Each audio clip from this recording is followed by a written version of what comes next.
Hi everyone. In this video, we are going to cover one of the most celebrated poems by Emily Dickinson, Because I Could Not Stop for Death. Death is a recurring theme in her love poems as well as her philosophical poems. Death, by convention, is depicted as grim, cruel, and impersonal. But in this poem, death is shown as gentle and kind.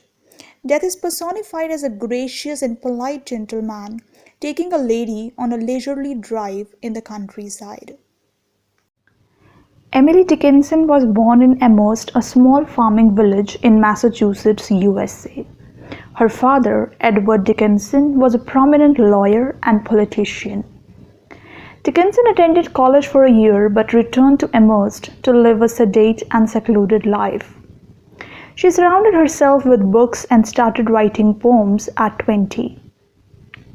Only 7 of her poems were published during her lifetime, and that too without her consent, simply because she was a fiercely private person. After her death, Lavinia, her sister, discovered a box containing nearly 1,800 poems. They were published for the first time in 1890 as poems by Emily Dickinson.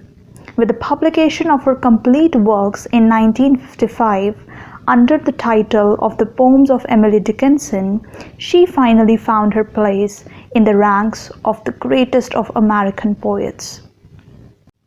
In the poem Because I Could Not Stop for Death, Emily Dickinson has metaphorically presented a whole philosophy of life and death. It expresses her ideas on life, death, and immortality. Let's start reading. Because I could not stop for death, he kindly stopped for me. The carriage held but just ourselves and immortality. Death in these lines has been personified as a gentleman driving his chariot. Death stopped his carriage to pick up the speaker who was occupied with the cares of life. Death kindly invited the speaker into the carriage, and there were only 3 occupants in the carriage: the speaker, death, and immortality. We slowly drove.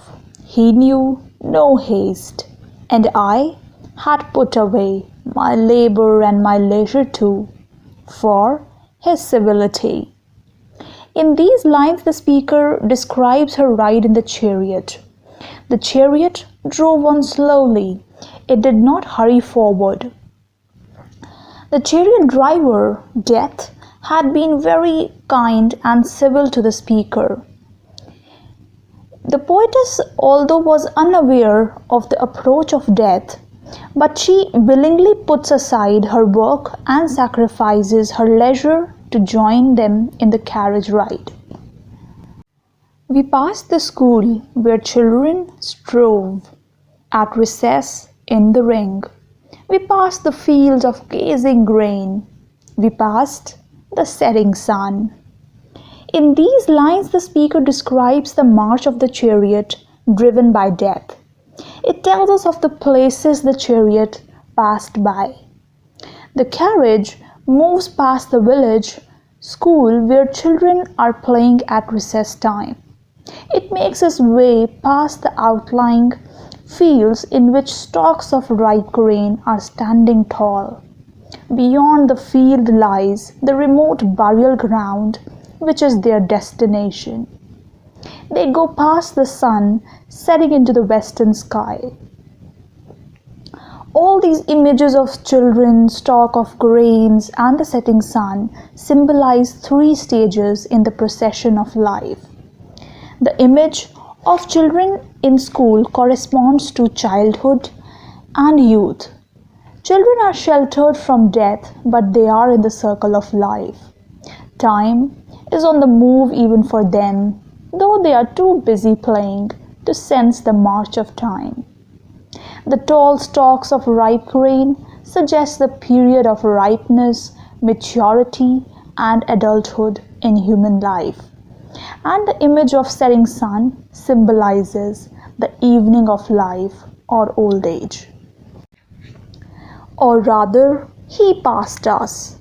The dews drew quivering and chill, for only gossamer my gown, my tippet only tulle. Here the speaker says that they did not go past the sun, rather the sun passed them, because their carriage was moving at a slow pace. With the evening, the cold pierces her body, as she was only wearing a thin gown and a lightweight scarf made of fine silk net. We paused before a house that seemed a swelling of the ground. The roof was scarcely visible, the cornice in the ground. The speaker describes that after passing by a school, their chariots passed by a house. This house was only a heap of earth on the ground. No roof could be seen over this house. There was no cornice. The speaker means to say that this house was a grave in which a dead person does not live forever. After lying in the grave for some time, the soul is freed and rides on towards heaven. Since then, it's centuries, and yet feels shorter than the day. I first surmised the horses' heads were toward eternity. The speaker is describing her experience of riding in the chariot driven by death. The chariot of death went on. She felt many centuries had passed by. Centuries seemed shorter than the days on the earth.